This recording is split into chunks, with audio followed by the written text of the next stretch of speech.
Listen closely, my friends. There comes a moment in life when the most important thing you can do is stop. Stop trying to manage everyone else's happiness. Stop carrying everyone else's problems. Stop shrinking yourself to fit into spaces that were never designed for the real you. Stop apologizing for needing rest. Stop justifying your choices to people who will never fully understand them. Stop waiting for permission from anyone to live the life that is genuinely yours. That moment for many people is 60. Not because 60 is a magical number.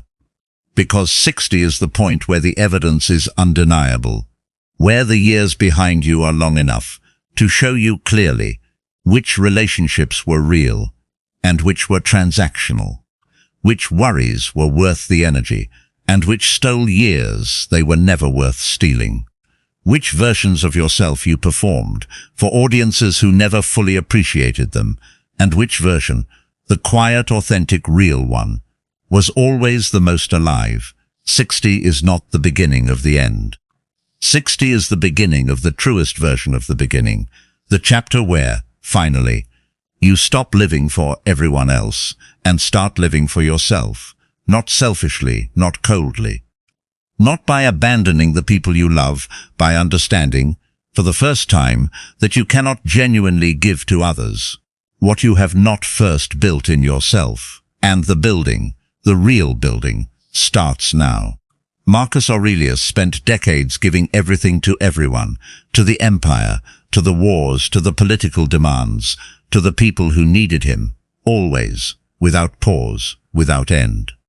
And in his private journal, the one he never intended for anyone else, he wrote about the necessity of retreat, of returning to himself, of finding, in the quiet interior, the specific resource that no external demand could provide.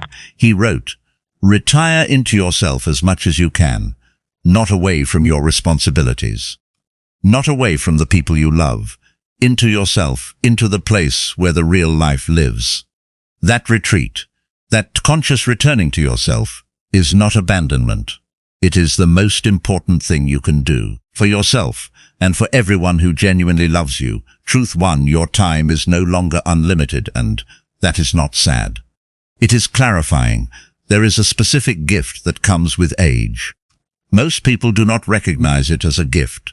They call it loss, but it is not loss. It is clarity, the clarity that comes from knowing, with a certainty that younger years do not carry, that time is finite, that this specific morning is not guaranteed again, that the chapter open in front of you is precious, not because it is long, but because it is real. And real things demand to be lived, not stored, not deferred, not saved for a later that may or may not arrive. Marcus Aurelius wrote, "You could leave life right now. Let that determine what you do and say and think." He was not being morbid. He was being free. Because the person who genuinely understands that the time is finite stops spending it on things that do not deserve it, stops attending the events that drain them out of obligation, stops maintaining the relationships that cost without giving, out of habit, stops performing the version of themselves that someone else requires out of the old fear of disappointing. The finite time is not a warning. It is permission to be ruthlessly honest about what deserves the hours you have left and what does not. Use it. Truth 2. The opinions of others were never your responsibility. You have spent years, possibly decades, managing how people see you, choosing words carefully, adjusting your presence, softening your opinions, making yourself easier to be around for people who would have been fine, whether you adjusted or not. And here is what all that management cost you, not the relationships, not the connections, yourself. The specific version of you that existed before the managing began, that had opinions without apology, that took up space without checking first, that moved through the world in a way that was genuinely theirs, was slowly and quietly replaced by the version that required less maintenance from others. Epictetus said, "Seek not that the things which happen should happen as you wish, but wish the things which happen to be as they are. Apply that to other people's opinions. Stop wishing their opinions were different. Stop managing your behavior to change them. Accept that their opinion is their opinion, living in their mind, belonging to them, with no obligation from you to adjust yourself around it. After 60, the managing stops, not because you become unkind. Because you finally understand that the person you were managing yourself for was never the most important person in the room. You always were. Truth 3. Not every relationship deserves the same energy. This is the truth that liberates, and the one that is hardest to act on, because relationships carry history. And history, even when the relationship no longer serves, creates an obligation that feels real. The friend you have known for 40 years, who has slowly revealed themselves to be someone who takes more than they give. The family member whose presence reliably leaves you drained, and whose approval you stopped needing long before you stopped seeking it. The acquaintance who requires maintenance without offering anything that genuinely nourishes. All of them still receiving the same energy, that the relationships which genuinely matter are not getting enough of, Seneca wrote. Associate with people who are likely to improve you. Not because improvement is the only standard, because after 60, the energy is genuinely more precious, and precious things should go to places that deserve them. After 60, you are allowed to sort. Not cruelly, not dramatically, quickly, by reducing the investment in relationships that cost, and increasing it in the ones that genuinely feed, the ones where you leave feeling better than when you arrived. Where the conversation goes somewhere real, where the laughter is genuine, where the presence of the other person makes your life specifically richer. Those relationships deserve everything. The ones that drain deserve less. After 60, you are allowed to know the difference and live from it. Truth 4. Your body is speaking to you. It is time to finally listen. For decades, the body was something you pushed through.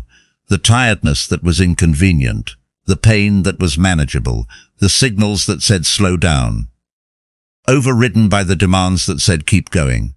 And after years of that, after decades of prioritizing everything external, over the internal infrastructure that makes everything possible, the body has accumulated a specific kind of debt, not irreversible, not without remedy, but real. And after 60, the body is speaking more clearly than it ever has, not as complaint, as instruction to cite meve more, eat what actually nourishes, sit with the quiet, breathe deliberately, stop treating the body as the machine that carries you, and start treating it as the home you live in, the only home you will ever have.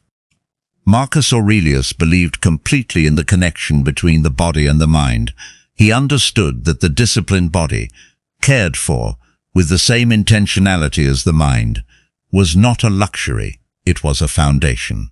After 60, listening to the body is not indulgence, it is wisdom, and the body listened to responds, it is not too late, it is the perfect time. Truth 5. Peace is not something you find, it is something you choose.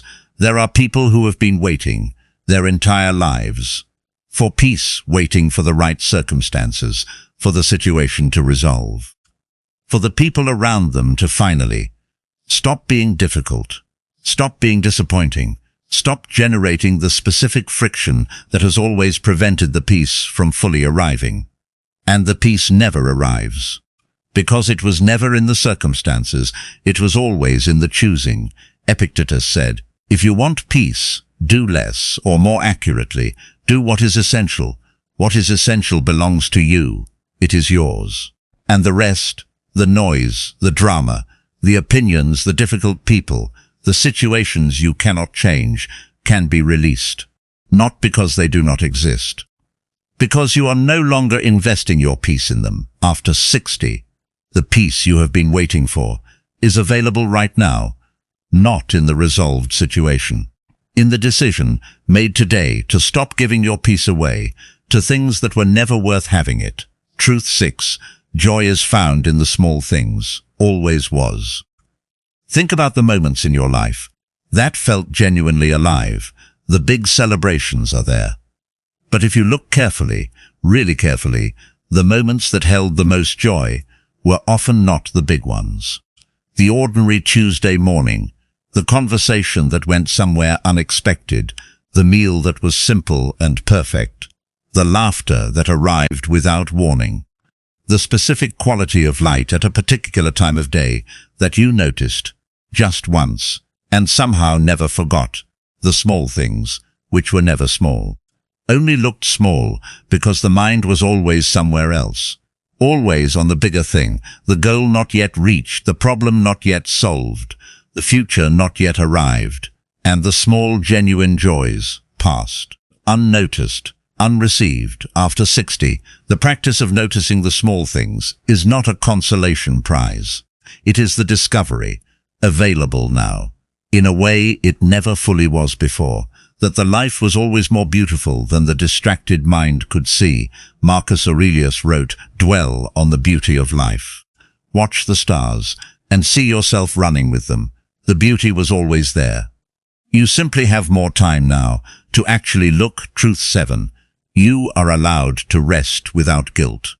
This one needs to be said directly, because the culture that shaped most people over 60 said something specific about rest, that it was earned, that it came after. That you rested when the work was done, when the children were raised, when the debt was paid, when the obligation was met. And the obligation was never fully met. The work was never fully done. And so the rest, the guilt-free genuine restoration, was perpetually deferred after 60. Enough. Rest is not laziness. Rest is wisdom. The deliberate restoration of a body and mind that has been giving for decades is not a retreat from life. It is the condition for continuing it. Marcus Aurelius wrote, "Nowhere can man find a quieter or more untroubled retreat than in his own soul. The untroubled soul needs rest, needs quiet, needs the permission that nobody else is going to give. So you must give it to yourself. You are allowed to sit without agenda.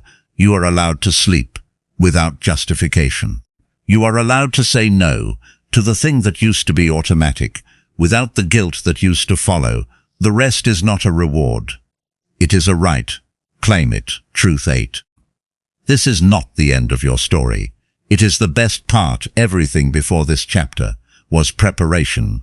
The relationships taught you who is real. The failures taught you what matters. The difficulties built the specific strength that nothing else could have built. The years of giving created the capacity for receiving that the younger self did not yet have. And all of it, every bit of it, has prepared you for this, the chapter where you know enough to not waste the time on what does not deserve it. The chapter where the opinion of others has lost the power it once had. The chapter where the small joys are finally visible, because the frantic pursuit of the bigger things has settled. The chapter where you, the real you, the one that has been there through all of it, finally gets to live, without the constant performance, without the endless accommodation, without the waiting for permission. That was never required. Seneca wrote, "Begin at once to live, and count each day as a separate life. Each day from here, a separate life, fully lived, fully yours, without apology, without performance. Without waiting for anyone else to tell you that you have earned the right. You always had." Listen closely, my friends. One final time, focusing on yourself after 60 is not selfishness. It is the specific wisdom of someone who has learned, through enough years of giving, that you cannot pour from an empty vessel. That the most loving thing you can do for the people who genuinely matter is to become the fullest, most present, most genuinely alive version of yourself. And the fullest version of yourself is built in the quiet, in the honest choices, in the relationships sorted by what they genuinely give, rather than what history demands, in the rest taken without guilt. in the small joys finally noticed, in the peace chosen rather than waited for, in the morning claimed before anyone else can shape it. That is the life after 60, not smaller, larger, not ending beginning. The truest beginning you have ever had. Marcus Aurelius wrote, "When you arise in the morning, think of what a precious privilege it is to be alive, to breathe, to think, to enjoy, to love." Every morning from here is that privilege. Take it, live it fully for yourself, finally. If this gave you something real today, share it with someone you love, who is over 60 and needs permission to finally put themselves first. For new Stoic wisdom every single week.